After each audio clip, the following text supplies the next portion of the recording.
Jim Hunter here, interviewing Gary Gillum. Gary Gillum here. Gary was a chief engineer for a long time at Klipsch and was the guy that hired me. See. Tell us a little bit about how you got involved with Klipsch and loudspeaker design in general.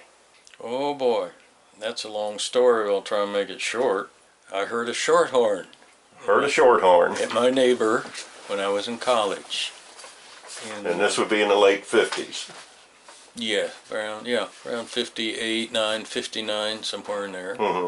I asked him about it. I heard it, we'd hear it in the evenings playing, and it sounded like some lady practicing her scales and so forth, but it just sounded beautiful, and it sounded like a real person over there. And I saw the gentleman one night and asked him if there was some lady there in music school, and he said, "No, that's my Klipsch short horn." And I said, "I don't believe it." And he took me over there, and sure enough, it's a Klipsch short horn, and I've never heard anything like that in my life, and I wanted to learn more about it, and I did. And you contacted Klipsch pretty soon by letter. Yes. And who answered you? Paul. And that was kind of a surprise. Oh, absolutely. And then later on, well, with Bob Moores as well, who later was president of the company, and we all corresponded. We'd go down and visit, kind of like the pilgrimage of Klipsch fans today. And Paul was very receptive, very friendly, very open to discussions about audio and hi-fi and construction of loudspeakers. And you would even visit at his house. Oh yes, yeah, we're very good friends. This went on for several years, probably a decade or more. Yes, yeah, more than a decade. And then they had an engineer that was leaving, and they finally asked me if I would take his place, and I said yes. And that was about 74? 74 to 5, somewhere in there. So you started out essentially as a project engineer, I guess. That's correct. They were starting they called it industrial or professional pro division of Klipsch at that time, and Paul had a design that he wanted to pursue, and I was the pursuer, and doing the physical work and the measurements and so forth for a woofer horn that he had designed. And then it went on from there to eventually coming up with the MWM woofer that was in the MCM 1900 series. At some point, you graduated. By the time I came there in '78, you were considered the chief engineer at that time. Yeah, that was on my business card. Okay. Paul was always the chief engineer. That was something Bob Moores added, and he used to joke with me with people, and he said, "Well, Gary has a kerosene-powered oscilloscope at home," and he thought that was pretty funny, and he thought on my business card it ought to be printed, "I am an engineer." And somehow that wound up on there, and but truly Paul was always the chief engineer. We're talking mainly about the Forte, but prior to that, you did have the honor of designing the first two speakers that Paul did not specifically design, and that was the KG2. KG2 and the KG4, right. And both of those, the KG2, not immediately, but very soon, had a passive radiator in it. Very soon, right, that's correct. Where did the passive radiator idea come in? Well, a lot of people used passive radiators, and they wanted more bass and didn't want to make the box any bigger, wanted to keep it as a KG2. And so the alternative was to try a passive radiator in the back of the box because there was no other room. So that's where the rear of the box was utilized for a passive radiator, and it went through a lot of permutations to get it tuned correctly. Did you also know about Don Keel's work with passive radiators at Electro Voice? I did not. Okay. So the passive radiator carried on through the KG4, and I guess was just a Eventually, natural for in the Forte. For the Forte. Yes. How did you start working with passive radiator? I mean, technically, how did you start putting it in the design and tuning it? Well, putting it into the design was to extend the bass. It also lowered distortion by having in essence, a vented box. Only the passive radiator takes the place of the vent. The mass of the passive radiator is very important. Yes, I was getting to that. I was just trying to figure out how to get it started. I found that not just any passive radiator would work. And so I got to thinking about adding mass to it to lower the resonance of the diaphragm. And so do I need to tell how I did it? With a screw? Huh? Bolts and washers. Yeah. Bolts and washers, yeah. I put a bolt through the center of the cone, which is a raw cone that hadn't been cut out yet for a voice coil. Then added washers and made measurements to see where the resonance was, and tuned the box according to the mass of the passive radiator.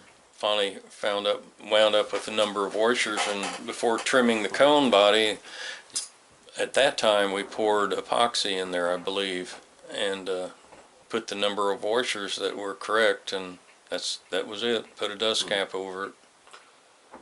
Well, why did the Forte come about? I mean, what was the basic design goal with Forte? What problem were we solving in the market, I guess? The market position is what I was going to say, and something that followed along with the Klipsch philosophy of loudspeakers, and being horn loaded, at least in the treble system, which it was, mid-range and tweeter. Did you ever consider it just a stretch heresy? I don't really believe I did, but around the heresy parameters, the 12-inch woofer is what we wanted. A 12-inch woofer, wanted a narrow box that had some height to get the treble up near ear level when you were in a seated position. Okay. So made the box narrower and taller, and incorporated a riser base on the bottom to get it even taller, and the passive radiator was ideally located on the back, or the box would get too darn big. Was that enough? Yeah. Well, a little bit about the industrial design. Were you given instructions, marching orders as to what the thing was supposed to look like? No. So you took your cue from... No, we're talking about the appearance. Okay, of the shape of the grill claw, the the Forte. We're talking about. Yeah, the Forte. I thought you said industrial. I'm sorry. No. When I say industrial design, I mean yes, you're in a its different appearance. World. Yes, the cosmetics. Cosmetics. Yes, thank you. Yes. No, I wanted something that was attractive, that was different, that would be appealing to the eye, and so the riser base with the beaded cove bead or whatever it's called around the base looked attractive. I wanted to make it as narrow as you could put the woofer in, and to locate the mid-range horn as close to the woofer for polar reasons, response reasons, and likewise the tweeter. And that's how I wound up with it, with that design, and the height of it, and so forth was also not mathematically derived. Right. It was to look right. Then the challenge was to make what you put in the box sound right and sound like a Klipsch loudspeaker, And I think we did that with great success. The Stereo Review article on it said it had the best distortion, lowest distortion of any loudspeaker in the bass range that they had ever tested. And I think that speaks volumes for the design of the components and so forth, which, by the way, Mr. Jim Hunter is the one that helped with the woofer design. Mm-hmm. And he did. I think to start with, I gave you a pile of parts to play with. Yeah. Yeah. And I picked out I knew what kind of surround I wanted. And I wanted a reverse roll rubber surround. why reverse roll? It looked sexy. Okay, and it was not put for any mechanical No. bumping into the grill No. or any of that. No, it was just the opposite of what turned out to be. It could bump into the basket or the frame of the loudspeaker, which caused perhaps some concern, but it never caused a problem in production. It would depend on the one that you picked. And no, it looked good. I had heard other speakers that had that type of surround, and that was my goal, to try and reproduce something. What role did Paul Klipsch play? Well, he was ever guiding in discussions about designing the network in particular. Uh-huh. He was a network guru, and yeah, we talked about that a lot. There was one problem I want to go back and bring up about the cabinet design and dimensions. It turned out that the vertical height of the cabinet was such that it produced a reflection internally that caused a dip in the response, a hole in the response from cancellations at I forget, 160 hertz, somewhere in there. You just have to measure the box and calculate it. And so I scratched my head how to get rid of it, thinking back through some of the books I'd looked through and read about non-parallel surfaces and so forth. Well, we couldn't do that, but we could put a shelf a third of the way up or at some point to miss the woofer at an angle and just partially block the vertical path, and that dampened or canceled out the Homogenized it at least. yeah, and yeah, it disappeared. It went away, and whether or not that's done anymore, I don't know. No, it's definitely still done. It is all the time. Oh, okay, well, At least at Klipsch, it's done all the time. okay, yeah. Well, that's something that really caused me some concern as to how to get rid of that, and tried various ways, and that worked out to be the best. And I don't remember what the angle was, but it was at an angle in the box. It wasn't just a shelf like a ported box, and then Yeah, it was an angle designed to scatter the the reflections. reflection. So did Paul play any part in the voicing or listening? I'd like to say yes, but no. Did not. Well, aside from myself, did anybody else get involved in the design of the thing? Was there any manufacturing engineering particularly that got involved, or was it just basically more of the same? Really, the only thing that might relate to what you're asking would be that the Forte used a new tweeter that Klipsch had never used before, and it was tooled up by a machinist to follow a pattern that Paul and I had collaborated on and worked out for a new tweeter. Okay. And so yeah, that Paul. And that new tweeter, basically, I think was that called the K75? I don't remember. But it was the first plastic tweeter horn that Klipsch did. That is correct. I've got one in my And it hand here. then carried on later into other Klipsch products. Well, yeah, it was the first one.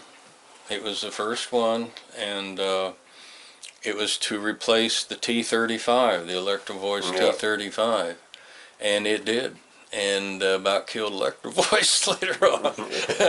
That's why they quit making it for us eventually. Yes, that's right, and they quit making it. And that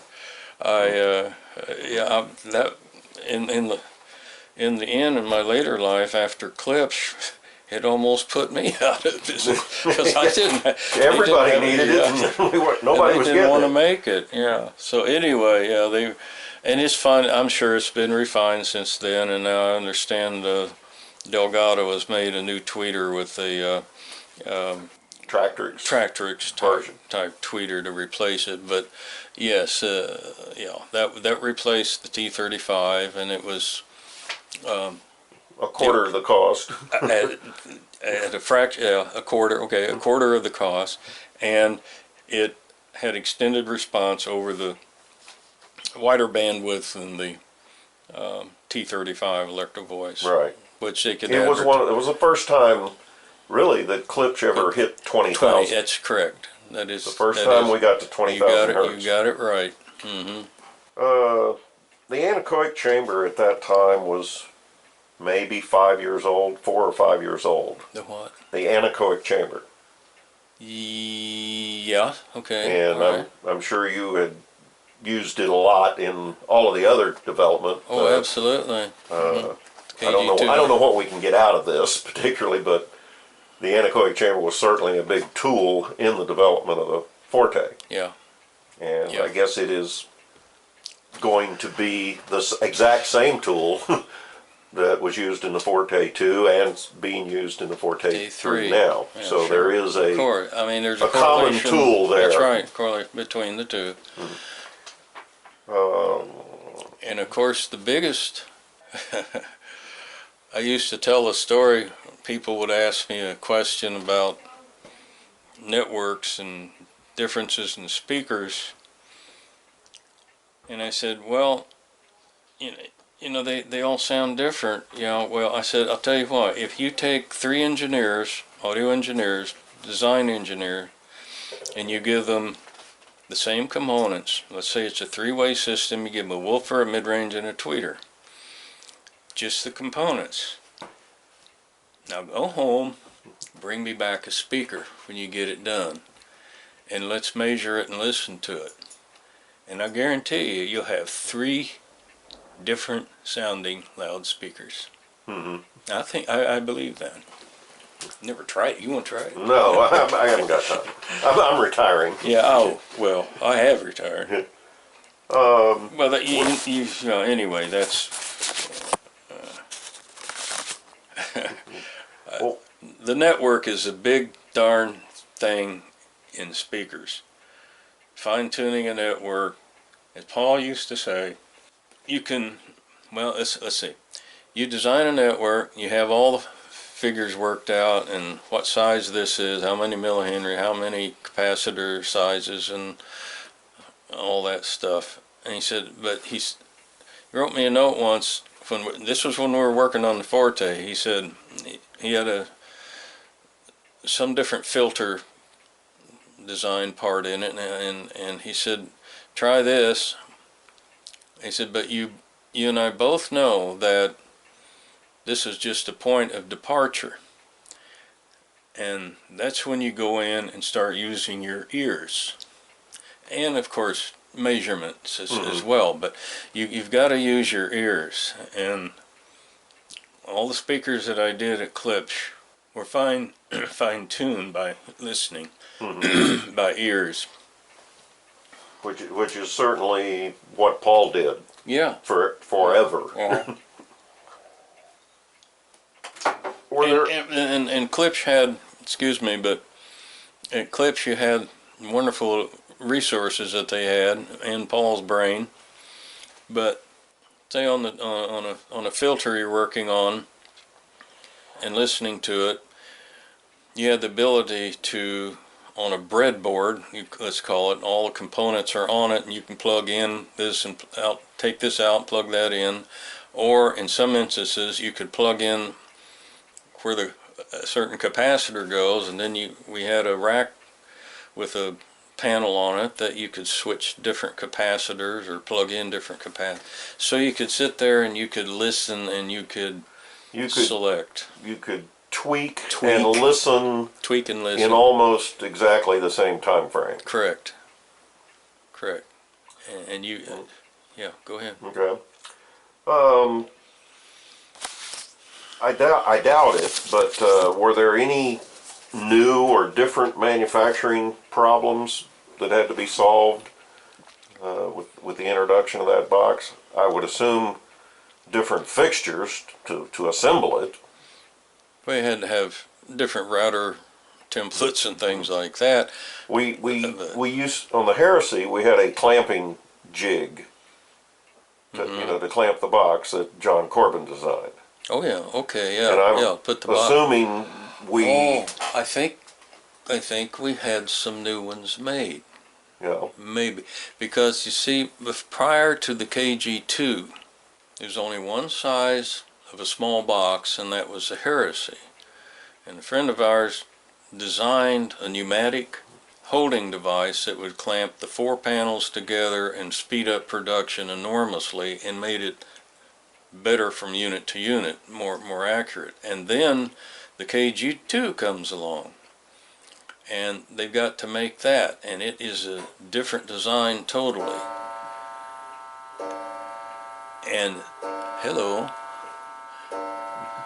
all's well. 7 bells and all's well. Anyway, now where was I? The network. Then we're back to the boxes, and then the KG2 is a different KG2. geometry. What happened with the KG2 and going into the KG4? I don't remember how they put them together. I shouldn't have brought that up.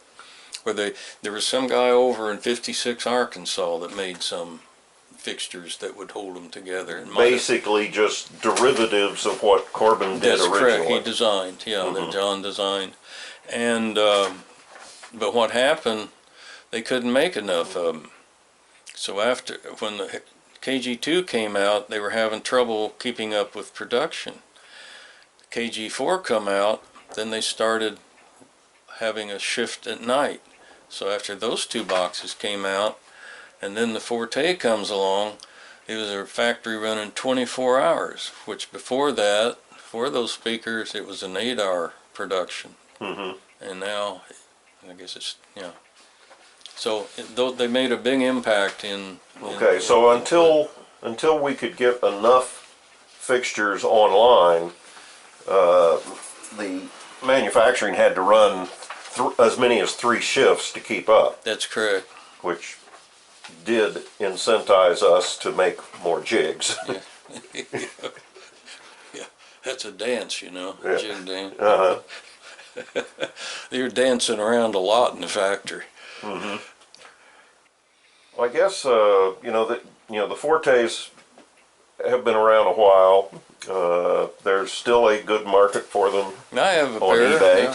eBay. Yeah, I have a pair. Are there any final words as to why you think the speaker has lived as long as it has and stood the test of time, so to speak? It sounded musical. It sounded good. Yeah. It sounded good. Just like the Klipsch horn. It stood the test of time. Sounded good.